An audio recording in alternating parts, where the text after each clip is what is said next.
A day in a life as an eduk student. Ayan guys, samahan nyo akong pumunta sa school para sa aming pre-fielding orientation. So ngayon, pupuntahan ko si Sheila para sabay na kami pa school. O siya, ito yung mga nangyari sa araw na ito. So ayan, kailangan nga ng attendance.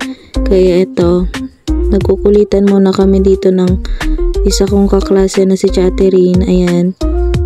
Ganito talaga ako sa school. Ang role ko talaga dito ay para mangbuisit sa kanila.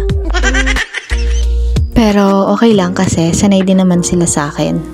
Thank you guys! Aww. Kasi kinukumpleto niyo yung araw ko. Hindi talaga kumpleto yung araw ko pag hindi ko kayo nabubuisit.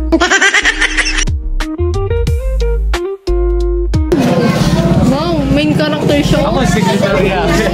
Wow! Sige na Sheila, siya ang secretary kaya pagbigyan na natin. Yan talaga ang main character. Paumaw yarn.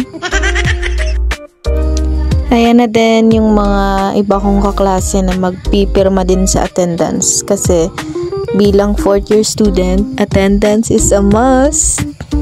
So, after nga namin mag-attendance, pumasok na kami dito sa hall kasi magsisimula na yung aming pre-fielding orientation.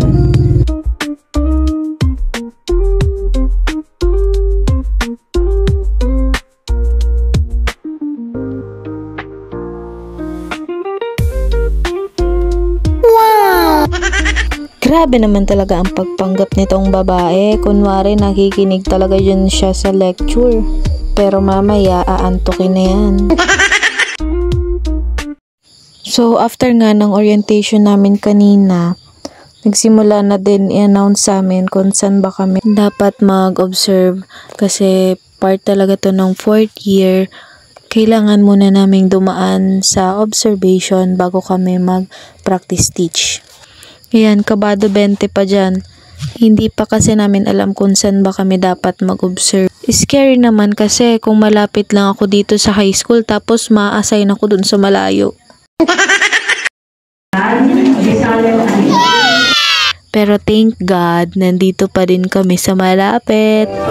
At di pa dun nagtatapos ang lahat. Nandito pa kami para mag-picture para sa aming portfolio. Diba? Konting kibot ng 4th year, lahat yun requirements. Pero okay lang magreklamo, basta gagawin mo. Shout out kay Mary Grace. Happy birthday, ba? Happy birthday! Yun lang guys. Thanks for watching. See you on my next video.